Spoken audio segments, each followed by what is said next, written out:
રાજ્યપાલશ્રીના સંબોધન તથા માન્ય સભ્ય શ્રી ગણપતસિંહ વસાવાજીના દ્વારા રજૂ કરેલા આભાર પ્રસ્તાવ પર મારા વિચારો રજૂ કરું છું. માન્ય અધ્યક્ષ શ્રી રાજ્યપાલશ્રીએ પોતાના સંબોધનની શરૂઆત અમારા સંવિધાન અમારા સ્વાભિમાનથી કરી હતી. માન્ય અધ્યક્ષ શ્રી, આજે સંવિધાનની વાત થતી હોય પણ આઝાદીના 77 વર્ષ પછી પણ અનુસૂચિત વિસ્તારો અને અનુસૂચિત આદિજાતિઓના વહીવટ અને નિયંત્રણ માટે સંવિધાનમાં આર્ટિકલ 244(1) અંતર્ગત 5મી અનુસૂચિની જોગવાઈ કરવામાં આવી છે. છતાં ગુજરાતમાં આજ દિન સુધી 5મી અનુસૂચિની અમલવારી નથી થઈ. માન્ય અધ્યક્ષશ્રી, વહીવટ અને નિયંત્રણ કલ્યાણકારી યોજનાઓના આયોજન માટે ટ્રાયબલ એડવાઇઝરી કમિટીની રચના થઈ છે, જેના અધ્યક્ષ પણ આદિવાસી સદસ્યો હોવા જોઈએ. એના અધ્યક્ષ પણ આદિવાસી સદસ્ય નથી અને એની સમયાંતરે મિટિંગો પણ આજે મળતી નથી. માન્ય અધ્યક્ષશ્રી, panchayat extension of the schedule area પૈસા એક્ટ 1996ની વાત કરીએ.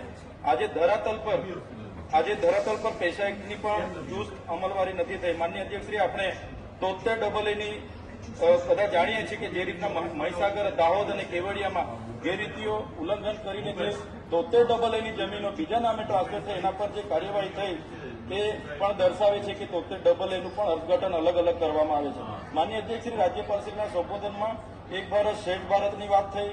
સાથે સાથે નર્મદા પરિયોજનાથી જે વાતો કરવામાં આવી કે નર્મદા ડેમના પાણી સુજલામ સુફલામ જળ અભિયાન યોજના અંતર્ગત ઉત્તર ગુજરાતના 8 જિલ્લાના 32 તાલુકાઓને સિંચાઈના નર્મદાના પાણી પહોંચાડવાની તથા સૌરાષ્ટ્ર નર્મદા અવતરણ યોજના, જેને સોની યોજના કહીએ છીએ, એ અંતર્ગત 11 જિલ્લાના 115 જળાશયોમાં પાણી ભરીને સિંચાઈની પાણી પૂરું પાડવાની જે વાત કરી છે. માન્ય અધ્યક્ષશ્રી, આ નર્મદાના વિસ્થાપિતો આજે પણ પોતાના વળતર માટે ઉપવાસ આંદોલન કરે છે. એના માટે એક પણ લીટી કે એક પણ શબ્દોનો આ સંબોધનમાં ઉલ્લેખ કરવામાં નથી આવ્યો, જે દુઃખની બાબત છે.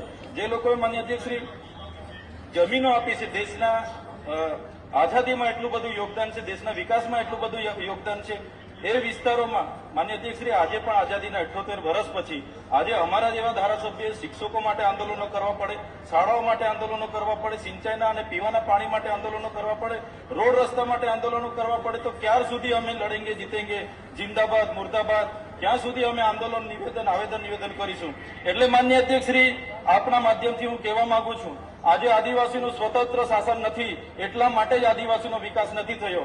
આવનારા દિવસોમાં આદિવાસીનું સ્વાયત્ત રાજ બને એના માટે બંધારણના પ્રાવધાન આર્ટિકલ 3 મુજબ અલગ ભીલ પ્રદેશ 29મું રાજ્ય દેશનું બને એની હું માંગ મૂકું છું. માન્ય અધ્યક્ષ, ભીલ પ્રદેશ હતો જેને રાજસ્થાન, મહારાષ્ટ્ર અને મધ્યપ્રદેશ, ગુજરાતમાં વિભાજિત કરવામાં આવ્યો છે, એ અમારો અધિકાર છે, એ અમે લઈને રહીશું. માન્ય અધ્યક્ષ, પ્રવચન પૂરું થાય છે. માન્ય સભ્ય શ્રી શિવાભાઈ ગોહિલ, આપનું પ્રવચન પૂરું થાય છે. શિવાભાઈ ગોહિલ, 2 મિનિટ. શિવાભાઈ, માન્ય સભ્યશ્રીએ